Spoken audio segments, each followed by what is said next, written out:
Hi, my name's Len. What I'm doing at the moment is changing my pressure switch for the power steering. Here's a little tool I had to make up. It's going to be a bit difficult for the focus. I've had to change lens, so it's not real good. Anyway, it's a 9/16 ring spanner. I've changed the angle of it. That's not real scientific angle, just something like that is fine. I've cut it down, it's 110mm long. Now I'll just have a look under the car.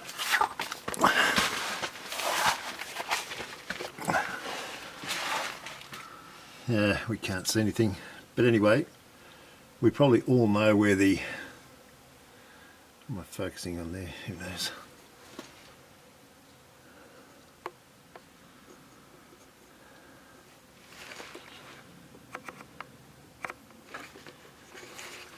Anyway, you know what the underneath of the car looks like. What I've done basically is I've had to access the switch. I'm recording. I released the boot, the rubber boot. I released one of the brake lines. Didn't need to do that, as it turns out. What happens is I tried to access it from the side of the road wheel, the right hand side of the vehicle. I couldn't get on anywhere. That's why I released the the fluid line off the steering box, one of them, to try and get the spanner up in there. I couldn't get enough purchase on it anyway to undo it. So what I did is I realised as I was laying under the car that I could probably turn it to the other side against the engine and have the spanner hanging out there. That worked fine. I could reach up over the cross member on the vehicle and put my hand on it. The problem was, because it's such a short lever, and trying to get a bit of a look at this under here. Anyway, because it was such a short lever, I couldn't get between... Well, I could get my arm between the engine and the cross member of the car up here, but the problem was I couldn't put enough weight on it. So what I did was I got a 18mm ring spanner, put that through and just looped it over the end of the spanner and give it one light tap with a soft hammer, a copper hammer, and that undid the sucker.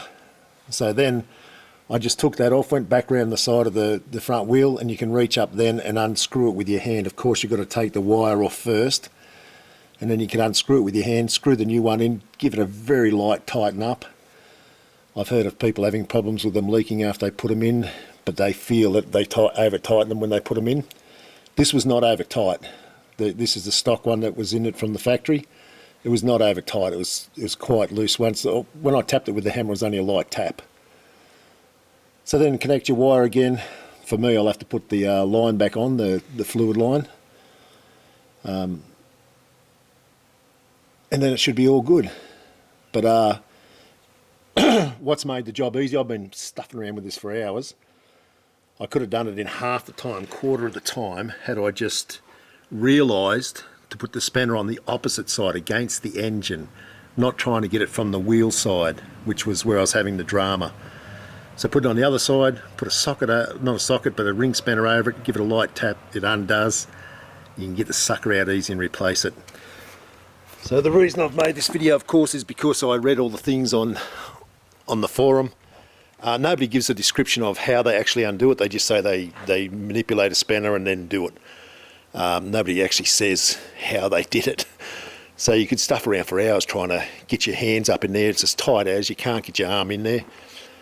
So that's how it was done. So I hope this is all clear enough. I'll put this on the forum, and hopefully it helps someone who has to do this job, because it is a coot of a job. But much easier now that I've worked out all I needed to do with the spanner. So there it is. Okay, thanks for listening. Bye.